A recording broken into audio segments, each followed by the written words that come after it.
ಇನ್ನು ನೆಕ್ಸ್ಟ್ ಮಾಜಿ DG IGP Om Prakash ಭೀಕರವಾಗಿ ಕೊಲೆಯಾದರಲ್ಲ.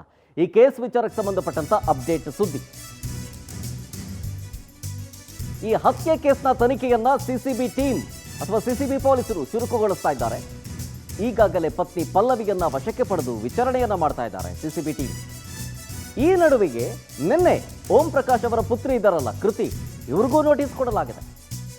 Notice ನೀಡಿ ವಿಚಾರಣೆಗೆ ಹಾಜರಾಗಿ ಅಂತ ಹೇಳಿ ಸೂಚನೆಯನ್ನ ಕೊಡಲಾಗಿದೆ. ಸೊ ಅಲ್ಲಿಗೆ ಕೃತಿ ಅವರು ಎಸಿಪಿ ಧರ್ಮೇಂದ್ರ ಅವರ ಮುಂದೆ ಹಾಜರಾಗಲಿಕ್ಕಿದ್ದಾರೆ.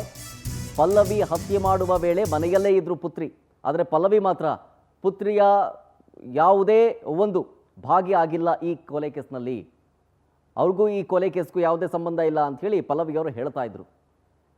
ಆದರೆ ಮನೆಯಲ್ಲೇ ಇದ್ರಲ್ಲ, ಹಾಗಾಗಿ ಮಗಳು ಕೃತಿಯೂ ಕೂಡ ಭಾಗಿಯಾಗಿರೋ ಶಂಕೆಯನ್ನು ಸಿಸಿಬಿ ಅವರು ವಿಚಾರಣೆ ಮಾಡಲೇಬೇಕಾಗತ್ತೆ. ಅವ್ರು ಪಲ್ಲವಿ ಅವರು ಭಾಗಿಯಾಗಿಲ್ಲ ಅಂತಂದ್ರೂ ಕೂಡ. ಹಾಗಾಗಿ ಅವರ ಸ್ಟೇಟ್ಮೆಂಟನ್ನು ದಾಖಲು ಮಾಡ್ಕೊಳ್ಳೋದಕ್ಕೆ ಈಗ ನೋಟಿಸ್ ಕೊಡಲಾಗಿದೆ ಸಿಸಿಬಿ.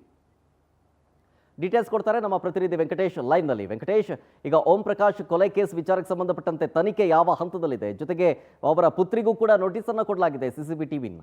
ಈ ಹಂತದಲ್ಲಿ ಯಾವ ಥರದಲ್ಲಿ ವಿಚಾರಣೆ ಆಗ್ತಾ ಇದೆ ಅಂತ? ಶರತ್, ಡಿಜೆ ಅವರ ಹತ್ಯೆ ಪ್ರಕರಣ ಸಂಬಂಧಪಟ್ಟಂತೆ ಈಗಾಗಲೇ ಅವರ ಪತ್ನಿ ಪಲ್ಲವಿಯನ್ನು ವಶಕ್ಕೆ ಪಡೆದು ವಿಚಾರಣೆಯನ್ನು ಮಾಡ್ತಾ ಇರುವಂಥದ್ದು ಸಿಸಿಬಿ ಅಧಿಕಾರಿಗಳು. ಈ ಪ್ರಕರಣಕ್ಕೆ ಸಂಬಂಧಪಟ್ಟಂತೆ ಆ ದಿನ ಏನು ಮನೆಯಲ್ಲೇ ಇದ್ದಂತಹ ಪಲ್ಲವಿ ಅವರ ಮಗಳು ಕೃತಿ ಏನಿದ್ದಾರೆ ಅವರ ಒಂದು ಸ್ಟೇಟ್ಮೆಂಟ್ ಕೂಡ ಮಾಡ್ಕೊಳ್ಬೇಕಾಗುತ್ತೆ. ಹಾಗಾಗಿ ಈ ಒಂದು ಹಿನ್ನೆಲೆಯಲ್ಲಿ ಅವ್ರನ್ನ ವಶಕ್ಕೆ ಪಡೆದಂಥ ಸಂದರ್ಭದಲ್ಲಿ ಕೂಡ ಅವರಿಗೆ ಆರೋಗ್ಯ ಸರಿ ಇರಲಿಲ್ಲ ಅಂತ ಹೇಳಿ ಅವ್ರನ್ನ ಒಂದು ನಿಮಾನ್ಸ್ ಆಸ್ಪತ್ರೆಗೂ ಕೂಡ ಚಿಕಿತ್ಸೆಗೆ ದಾಖಲಿಸಿದ್ರು. ಅದಾದ ಬಳಿಕ ಅವರು ಚಿಕಿತ್ಸೆಯನ್ನು ಪಡ್ಕೊಂಡ ನಂತರ ಕೂಡ ಅವರು ಮನೆಗೆ ಹೋಗಿದ್ರು. ನಂತರ ಈಗ ಅವರಿಗೆ ಒಂದು ನೋಟಿಸ್ ಅನ್ನು ಕೊಟ್ಟಿರುವಂಥದ್ದು. ಈ ಪ್ರಕರಣಕ್ಕೆ ಸಂಬಂಧಪಟ್ಟಂತೆ ಏನೆಲ್ಲ ಬೆಳವಣಿಗೆಗಳಾಯಿತು, ಆ ದಿನ ಆದಂತಹ ಕೃತ್ಯಕ್ಕೆ ಸಂಬಂಧಪಟ್ಟಂತೆ ಏನೆಲ್ಲ ವಿಚಾರಗಳಾಯಿತು ಅನ್ನೋದ್ರ ಬಗ್ಗೆ ಕೂಡ ಒಂದು ಮಾಹಿತಿಯನ್ನು ಪಡ್ಕೊಳ್ಬೇಕು. ಯಾಕಂದ್ರೆ ಅವರ ಮಗ ಒಂದು ದೂರನ್ನು ಕೊಡ್ತಾರೆ. ಆ ದೂರಿನಲ್ಲಿ ಕೂಡ ಏನು ಅಪ್ಪ ಊರಿಗೆ ಹೋಗಿರ್ತಾರೆ, ಸಹೋದರಿ ಮನೆಗೆ ಹೋಗಿರ್ತಾರೆ. ಅದಾದ ಬಳಿಕ ಅವ್ರನ್ನ ಮನೆಗೆ ಕರ್ಕೊಂಡು ಬರೋದಕ್ಕೂ ಕೂಡ 2 ದಿನಗಳ ಹಿಂದೆ ನನ್ನ ಸಹೋದರಿ ಕೃತಿಯೇ ಹೋಗಿರ್ತಾರೆ ಅಂತ ಹೇಳಿ. ಹಾಗಾಗಿ ಈ ಒಂದು ಮಾಸ್ಟರ್ ಪ್ಲಾನ್ ಏನಾದರೂ ಈ ಇದರಲ್ಲಿ ಭಾಗಿಯಾಗಿದ್ರ ಅನ್ನೋದನ್ನು ಕೂಡ ನೋಡ್ಬೇಕು. ಯಾಕಂದ್ರೆ ಮನೆಯಿಂದ ಕರ್ಕೊಂಡು ಬಂದ ನಂತರವೇ 2 ದಿನಗಳ ಆದ್ಮೇಲೆ ಅವರ ಒಂದು ಪಲ್ಲವಿ ಕೂಡ ಹತ್ಯೆಯನ್ನ ಮಾಡಿರುವಂತದ್ದು. ಹಾಗಾಗಿ ಈ ಒಂದು ಪ್ಲಾನ್ ಅನ್ನ ಪ್ರೀ ಪ್ಲಾನ್ ಆಗಿತ್ತಾ, ಮರ್ಡರ್ ಮಾಡುವಂತದ್ದು ಕೂಡ ತಾಯಿ ಮಗಳೇನಾದ್ರೂ ಈ ಸಂಬಂಧಪಟ್ಟಂತೆ ಆಲೋಚನೆಯನ್ನ ಮಾಡಿದ್ರ ಅನ್ನೋದು ಕೂಡ ಗೊತ್ತಾಗಬೇಕು.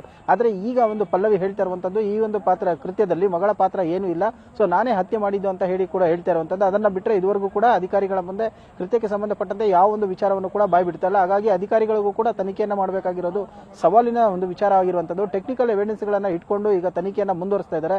ಇವತ್ತು ಅವರಿಗೆ ವಿಚಾರಣೆಗೆ ಬರಬೇಕಂತ ಹೇಳಿ ನೋಟಿಸ್ ಅನ್ನ ಕೊಟ್ಟಿದ್ರು. 2 ದಿನಗಳಿಂದ ಅವರು ಆಸ್ಪತ್ರೆಯಿಂದ ಡಿಸ್ಚಾರ್ಜ್ ಆಗಿ ಮನೆಗೆ ಹೋಗಿದ್ರು. ಆ ಸಂದರ್ಭದಲ್ಲಿ ಅವರು ಈ ದಿನ ಬರೋದಕ್ಕೆ ಆಗಲ್ಲ ಅಂತ ಕೂಡ ಹೇಳಿದ್ರು. ಆದ್ರೆ ಸೋಮವಾರ ವಿಚಾರಣೆಗೆ ಬರಬೇಕಂತ ಹೇಳಿ ನೋಟಿಸ್ ಅನ್ನ ಕೊಟ್ಟಿದ್ರು, 12 ಗಂಟೆಗೆ ಬರಬೇಕಂತ ಹೇಳಿ. ಆದ್ರೆ ಇದುವರೆಗೂ ಕೂಡ ಅವರು ಬರಲಿಲ್ಲ.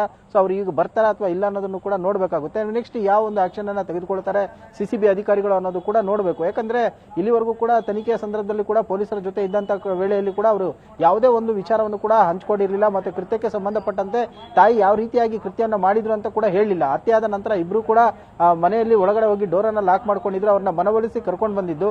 ಅವ್ರ ಅಂತ್ಯಕ್ರಿಯೆಯಲ್ಲಿ ಕೂಡ ಇವರು ಭಾಗಿಯಾಗಬೇಕು ಅಥವಾ ಅಪ್ಪನ ಮುಖವನ್ನು ಕೊನೆ ಬಾರಿ ನೋಡಬೇಕು ಅಂತ ಹೇಳಿ ಕೂಡ ಪೊಲೀಸರ ಮುಂದೆ ಯಾವುದೇ ಒಂದು ಮನವಿಯನ್ನು ಕೂಡ ಮಾಡ್ಕೊಂಡಿರಲಿಲ್ಲ. ಆದ್ರೆ ಈ ಒಂದು ಕೃತ್ಯದಲ್ಲಿ ಅವರ ಪಾತ್ರ ಏನು ಅನ್ನೋದ್ರ ಬಗ್ಗೆ ಕೂಡ ಅಧಿಕಾರಿಗಳ ತನಿಖೆಯನ್ನ ಮುಂದುವರಿಸ್ತಾರೆ. ಸದ್ಯಕ್ಕೆ ಅವರಿಗೆ ನೋಟಿಸ್ ಕೊಟ್ಟಿರುವಂತದ್ದು, ಎಷ್ಟೊತ್ತಿಗೆ ಬರ್ತಾರೆ ಅಂತ ಅದನ್ನು ಕೂಡ ನೋಡಬೇಕಾಗಿರುವಂತದ್ದು. ಶರತ್, ಥ್ಯಾಂಕ್ ಯು ವೆಂಕಟೇಶ್ ಡೀಟೇಲ್ಸ್ಗಾಗಿ.